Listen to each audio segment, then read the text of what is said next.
شاہ صاحب، اس وقت ذہنی صحت ایک ایسا موضوع ہے، مینٹل ہیلتھ، جو بہت ڈسکس ہونے لگ پڑا. اگین میں کہوں گا یہ سارے ایسے موضوعات ہیں جو آج کے سوال ہیں اور آج کے زمانے کے چیلنج ہیں.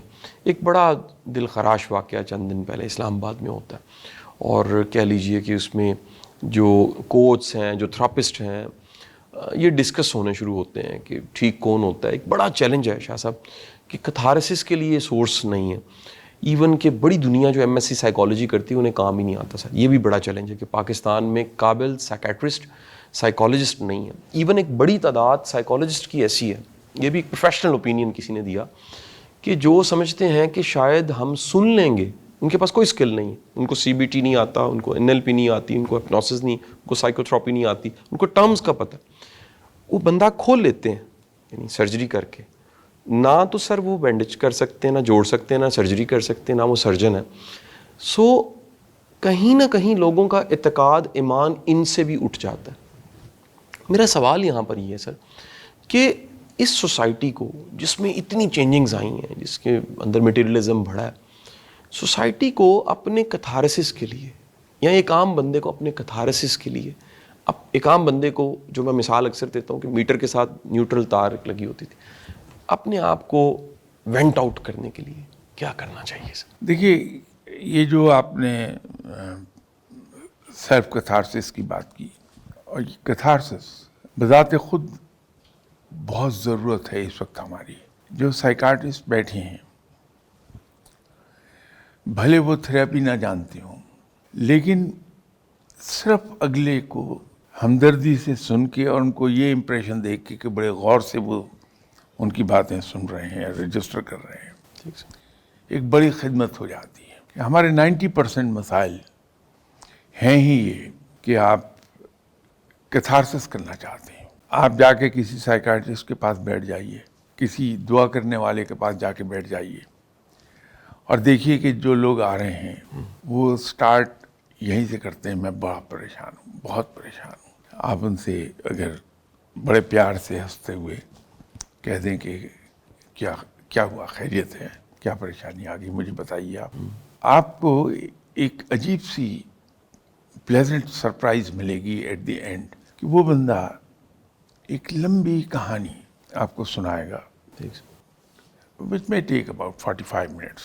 لیکن آپ صبر سے مسکراتے ہوئے سنتے رہیے. ٹھیک سر. ایٹ دی اینڈ جا کے آپ کو پتہ لگتا ہے کہ نہ اسے کسی ٹریٹمنٹ کی ضرورت ہے، نہ اسے کسی دعا کی ضرورت ہے.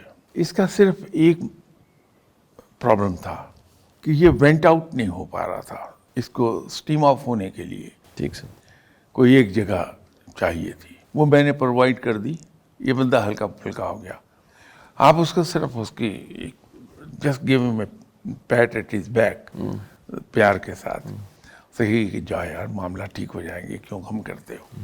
وہ ہنستا ہوا جائے گا واپس آپ کے پاس. ٹھیک سر. یہ بذات خود ایک بڑی خدمت ہے، کیونکہ ہو کیا گیا، ہم نے اپنے آپ کو اتنا مصروف کر لیا کہ ہم اپنے قریبی ترین آدمی کی بھی بات پوری سننے کی پوزیشن میں رہے نہیں. ہم اتنے مصروف ہیں، اتنی جلدی میں ہر وقت ہوتے ہیں ٹھیک سر. کہ ہم کسی کی بات پوری طرح سن نہیں پاتے. تو جب کسی کا دکھ وہ بیان وہ نہیں کر پاتا تو اس کے اندر وہ سٹیم جمع ہوتی رہتی، اور اس کو وہ سوچتا ہے، سوچتے سوچتے جو اتنی ذرا سی بات ہے وہ اس کا دماغ اس کی چرننگ کرتا ہے، اور اس میں گھومتی رہتی دماغ میں بات. کچھ دنوں کے بعد پتہ لگا کہ وہ اتنا بڑا پہاڑ بن گئی ہے اس کے دماغ میں، اور اس کی زندگی بدل کے رکھ دی اس نے. کوئی آدمی مل جائے جس کے سامنے وہ بیان کر دے ہر چیز، تو اس کا مسئلہ حل ہو جاتا ہے. پھر ہم اتنے مصروف ہو گئے کہ ہم کسی کی حوصلہ افزائی نہیں کر پاتے، وقت نہیں ہے. تو ایسے لوگ اگر کسی کی حوصلہ افزائی کر دیتے ہیں، یار صحیح ڈائریکشن میں کام کر رہا ہوں، کیا ہوا، ذرا سی دکھتے ہیں، یہ ٹھیک ہو جائیں گی، میں تمہیں گارنٹی کر رہا ہوں ٹھیک ہو جاؤ، جاؤ جا کے کام کرو. بندہ بدل جاتا ہے بالکل، اور کامیابی کی طرف چلا جاتا ہے.